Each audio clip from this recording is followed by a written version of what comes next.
नमस्कार, मैं हिमांशु मिश्रा और आप देख रहे हैं द इनसाइड स्टोरी। तो 31 अगस्त और 1 सितंबर को मुंबई में इंडिया गठबंधन की एक अहम बैठक होने जा रही है। ये तीसरी बैठक है जब पूरा विपक्ष मिलकर साथ में बैठेगा और तय करेगा कि 24 में क्या होगा। इससे पहले एक जानकारी ये सामने आ रही है कि विपक्ष ने देश भर की 450 लोकसभा सीटें देखी हैं। इन सीटों पर 1-on-1 की फाइट होने जा रही है। इसके क्या मायने हैं समझने की कोशिश करेंगे। डॉक्टर संजीव त्रिवेदी जी वरिष्ठ पत्रकार हमारे पीछे। संजीव जी, 450 सीटें जिस पर एनडीए बनाम इंडिया होने जा रहा है, कैसे देखा जाए इसे? देखिए, ये खबर भले मुहर लग रही हो, लेकिन हम लोगों ने कई बार इस पर बात किया है कि 450 के आसपास ही सीटें होंगी जहां पर 1 बनाम 1 लड़ाई हो सकती है। तो अब धीरे धीरे उस पर एक सहमति बनने लगी है और चूंकि मुंबई की बैठक बस अब सामने दस्तक दे रही है, तो ये बातें सामने आने लगी है। पहले मुंबई में क्या होने जा रहा है उस बारे में समझ लिया जाए और उसके बाद फिर समझते चलेंगे कि ये 450 सीटों का क्या अर्थ होगा। ठीक है, क्या 1-on-1 कर देने से भारतीय जनता पार्टी हार जाएगी और इंडिया जीत जाएगा या फिर कुछ और नतीजा होने वाला है। देखिए, पहला तो ये है कि ये मुहर लग सकता है कि 450 सीट पक्की कर ली जाए। इस पर फाइट कुछ ऐसा किया जाए जिसमें कि भारतीय जनता पार्टी या एनडीए के उम्मीदवार के सामने सिर्फ एक उम्मीदवार विपक्ष का लड़े। ये इच्छा तो होती है, लेकिन संभव कितना होता है ये उस वक्त पता चलेगा, क्योंकि बहुत से दल होते हैं जो आखिर में थोड़े से बेपटरी हो जाते हैं। तो एक कल्पना ये है। दूसरी कल्पना ये है कि सभी के अपने अपने सिंबल होंगे, हर दल के तो अपने अपने सिंबल होंगे। 1977 में जनता पार्टी जब बनी तो सबका एक सिंबल हो गया था, क्योंकि सभी ने अपनी अपनी पार्टी को समाहित कर दिया था एक पार्टी में, और उसका नाम पड़ा था कांग्रेस के खिलाफ जनता पार्टी। अब उस जनता शब्द का बाद में सभी विपक्षी दलों ने तरह तरह से इस्तेमाल किया और भारतीय जनता पार्टी भी विपक्षी दल थी तो उनके नाम में भी जनता आ गया। राष्ट्रीय जनता दल हो गया, जनता दल यूनाइटेड हो गया, और जनता आपको इस तरह से कई पार्टियों में। तो एक तो ये है कि अब मान लीजिए अलग अलग सिंबल पे लोग लड़ेंगे तो कॉमन क्या दिखेगा? भाई कुछ तो कॉमन दिखना चाहिए ना। इंडिया का नाम कौन ऐसी चीज है जो इंडिया का नाम कैरी करेगी? तो तय ये हो रहा है कि एक फ्लैग, एक झंडा, उसकी अवधारणा दिमाग में लोगों के है कि भाई वो एक ऐसी चीज होगी जिसको कि अपने झंडे के साथ राजनीतिक दल जो इंडिया के पाले में है वो उसे फहराएंगे, उसे लहराएंगे। तो उससे क्या होगा कि ये पता लगेगा कि ये अमुक उम्मीदवार इंडिया का उम्मीदवार है। तो वोटर्स के दिमाग में ये बात किस तरह से बिठाई जाए, तो एक झंडा सामने लाया जाए। अब झंडे को किस तरह से हम लोग डिजाइन करें उस पर भी बातचीत हो रही है। नाम तो आपने इंडिया रखा है, तो झंडा उसी के आसपास का होना चाहिए। तो कहा जा रहा है कि भारतीय तिरंगा से चक्र हटा दीजिए और 3 रंगों का जो मिलकर के इंडियन फ्लैग बनता है, तो बस वो 3 रंग रख लीजिए, थोड़े डायमेंशन अलग कर दीजिए और चक्र हटा दीजिए, ताकि ये आरोप न लगे, क्योंकि सिंबल्स एक्ट है, एम्बलम एक्ट है हमारे देश में, तो उसके तहत ना फंस जाएं, लेकिन कुछ उस तरह का झंडा रहे। तो ये भी एक कल्पना है कि एक झंडा बनाया जाए और कुछ ऐसा झंडा बनाया जाए जो कि इंडिया नाम को जस्टिफाई करता है। और ये कहा जा रहा है कि एक चेयरमैन की नियुक्ति तो हो ही जानी चाहिए।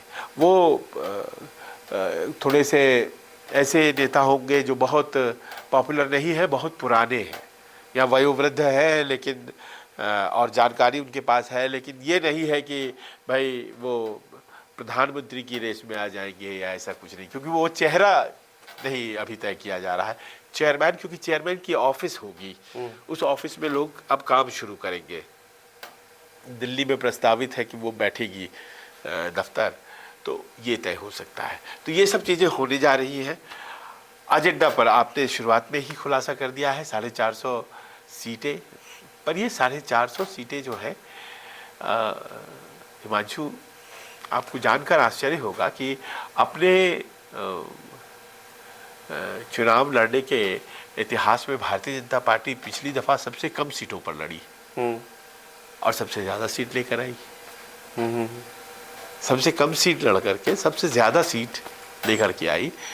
तो आप किस तरह से घेर रहे हैं ये तो मैटर करता है, पर ये सब कुछ नहीं है। कहा यह भी जा रहा है कि ये जो बैठक होने जा रही है मुंबई, उससे पहले मायावती जी, क्योंकि 80 सीटें आती हैं उत्तर प्रदेश से और 450 सीटों पर 1-on-1 फाइट करनी है, तो उत्तर प्रदेश को भी साथ में लेना होगा, क्योंकि उत्तर प्रदेश से 80 सीटें आती हैं। हाँ। मायावती जी से संपर्क किया गया है, तो अगर ये 450 वाला फॉर्मूला रखा जाता है तो मायावती जी का साथ में रहना जरूरी हो जाता है। तो क्या बातचीत चल रही है, क्या कुछ उनको साथ में लाने के लिए कवायतें चल रही हैं, ऐसी जानकारी मिल रही है, तो इसको किस तरह से देखा जाए? देखिए, अगर 450 सीट पर आमने सामने की लड़ाई होती है, एक उम्मीदवार एनडीए, एक उम्मीदवार इंडिया, तो इस बात का ध्यान रखना पड़ेगा आपको कि पिछली दफा जब चुनाव हुए 2019 वाले, तो भारतीय जनता पार्टी उसमें 303 जीत करके आई, लेकिन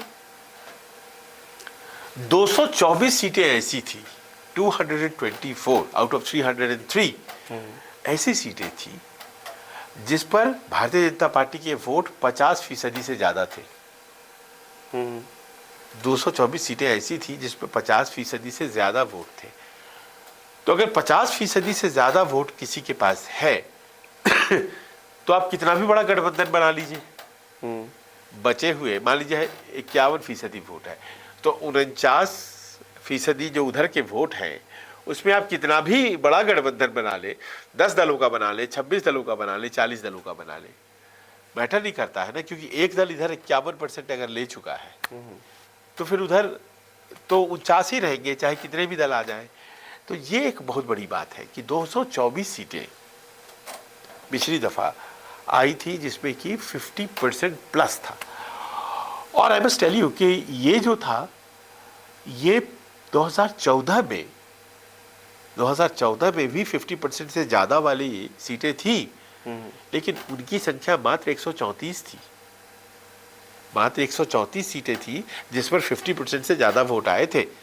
उस वक्त 282 आया था, लेकिन सिर्फ 134 सीटों पर ऐसा हुआ था कि 50% से ज्यादा वोट आए थे, लेकिन वो संख्या बढ़ करके इस बार 134 से 224 आ गई। पहली चिंता की बात इंडिया के लिए कि गठबंधन तो बन जाएगा, लेकिन अगर उनके पास ऑलरेडी किसी सीट पर 50% है तो फिर 1-on-1 की लड़ाई भी मायने नहीं रखती है। एक तो ये हो गया। दूसरी बात ये कही जाती है कि कांग्रेस और बीजेपी की आमने सामने की जो लड़ाई है वो कई राज्यों में होगी। इंडिया गठबंधन के ही झंडे तले, लेकिन अभी भी देश में कई राज्य हैं जहां सिर्फ कांग्रेस और बीजेपी ही एक दूसरे के खिलाफ खड़े हैं। मध्य प्रदेश, छत्तीसगढ़, राजस्थान उसके प्राइम उदाहरण है। तो ऐसी सीटों की संख्या लगभग 180 से 90 के बीच में आ जाती है, और ज्यादातर सीटों पर पिछले 2 बार से ऐसा हो रहा है, भारतीय जनता पार्टी जीत जाती है। कांग्रेस बनाम बीजेपी में पिछली दफा भारतीय जनता पार्टी को 170 के आसपास सीटें आई हैं और 17 या 20 सीटें के आसपास कांग्रेस को आई है, जहां एक दूसरे के खिलाफ लड़ते हैं कांग्रेस और बीजेपी। तो एक ये कमजोरी है कि इंडिया अलायंस में कांग्रेस जो है वो कई जगहों पर 19 पड़ जा रही है भारतीय जनता पार्टी से। तो आप एक बड़ा चंक तो वहां से जीत लेंगे ना। भारतीय जनता पार्टी आप भले ही सारे एक हो जाएं, लेकिन वहां से तो जीत लेंगे। इसका क्या तोड़ है, क्या सोचा गया है? कांग्रेस जब तक अपना दमखम और मजबूत नहीं करती है, हालांकि वो स्थिति बन रही है इस बार लग रहा है जिस तरह से राहुल गांधी के नेतृत्व को ज़्यादा एक्सेप्टेबिलिटी मिल रही है, तो ऐसा लग रहा है कि पहले वाली स्थिति तो अब नहीं रहेगी। लेकिन ये एक चिंता है, पहली चिंता कि 224 में 50% है, और दूसरी कि कांग्रेस और बीजेपी की सीधी लड़ाई में हमेशा भारतीय जनता पार्टी पिछले 2 मौकों पर जीत दर्ज करने में सफल रही है। ये दोनों चीज़ें जो है ना, ये 450 वाले जो गणित है कि आमने सामने लड़ेंगे, त्रिकोणीय नहीं होने देंगे, अगर त्रिकोणीय नहीं होने देंगे तो विपक्ष वाले जीत जाएंगे, जी नहीं, ये 2 फैक्टर बहुत इंपॉर्टेंट। तो क्या हर सीट पर ऐसा समझा जाए, क्योंकि देश भर में तमाम सीटें हैं, तमाम चीज़ें तय करती हैं उन सीटों पर, कई जगह पर धार्मिक चीज़ें तय करती हैं, कई चीज़ों पर जातिवाद फैक्टर ऐसे आते हैं जहां पर जीत जाते हैं कैंडिडेट्स। तो ऐसा तो नहीं कहा जा सकता कि 450 सीटों में अगर 1-on-1 फाइट होती है तो भारतीय जनता पार्टी नुकसान में रहेगी, या फिर हर जगह ट्रायंगुलर अगर फाइट होती है तो भारतीय जनता पार्टी को फायदा ही होता है। ये सीधे तौर पर तो नहीं कहा जा सकता। बिल्कुल सही कह रहे हैं। देखिए, कई बार ऐसा होता है हिमांशु कि त्रिकोणीय फाइट जो होती है वो विपक्ष को फायदा दे देती है। हाँ। मान लीजिए एक ही जाति समुदाय के 2 उम्मीदवार खड़े हो जाते हैं, भारतीय जनता पार्टी का एक बागी खड़ा हो गया, तो संघर्ष तो त्रिकोणीय हो गया वहां। बिल्कुल। तो वोट तो बांट देगा, या भारतीय जनता पार्टी खड़ी है और वो एक जाति समुदाय विशेष के व्यक्ति को लिए हुए है, ऑपोजिशन दूसरे जाति समुदाय के व्यक्ति को लिए हुए है। मान लीजिए कोई तीसरा दल खड़ा हो जाता है वहां, और वो भारतीय जनता पार्टी के जो उम्मीदवार हैं उनकी जाति विशेष से उम्मीदवार खड़ी कर देता है। भाई, जातियों का बड़ा एक रोल होता है, तो वोट पट जाते हैं ना। तो ऐसा नहीं है कि आमने सामने की लड़ाई ही जीत का कारण बनती है। कई बार त्रिकोणीय संघर्ष, कई बार वोटों का डिवीजन, पर अभी तक इसीलिए 1-to-1 की बात की जा रही है कि ज़्यादातर त्रिकोणीय संघर्ष जो हुए हैं उसमें भारतीय जनता पार्टी को फायदा हुआ है। अच्छा, 1-on-1 फाइट अगर होगी भी, क्योंकि आपने कांग्रेस का सबसे प्राइम एग्जाम्पल लिया, तो चूंकि सारे दल एक साथ हैं, हाँ।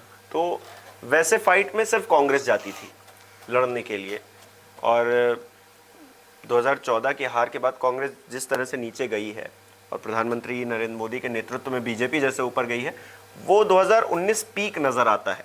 उसके बाद चीजें थोड़ी डाइल्यूट होती हुई नजर आती हैं।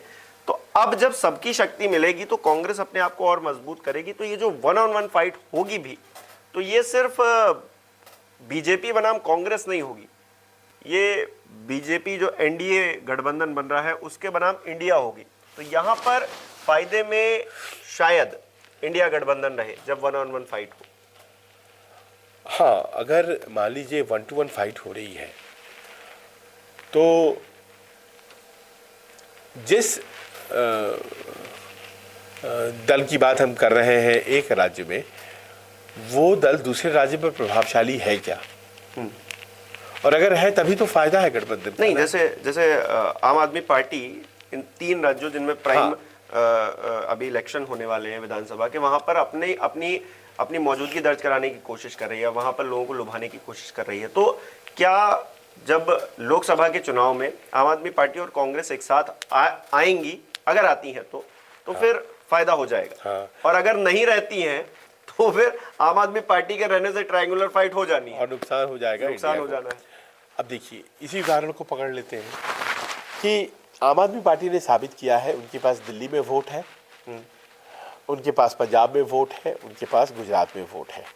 बाकी जगहों पे वो लड़े लेकिन वोट उनके पास अभी तक तो नहीं आए उस तरह से। वोट से तात्पर्य यह है कि क्या जीत और हार में वो वोट मैटर करते हैं।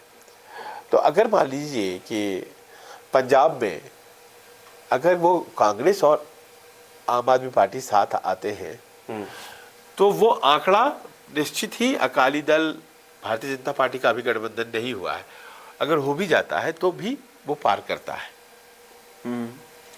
तो उस स्थिति में तो 1-to-1 की फाइट मददगार हो जाती है, क्योंकि 2 दल एक दूसरे को वोट ट्रांसफर कराने में सक्सेसफुल हो गए और दोनों राष्ट्रीय दल हैं। पर दिक्कत इंडिया गठबंधन में यह है कि ज्यादातर दल जो है वो क्षेत्रीय दल है। तो डीएम के बगल के केरल में कोई वोट ट्रांसफर नहीं करा सकता है।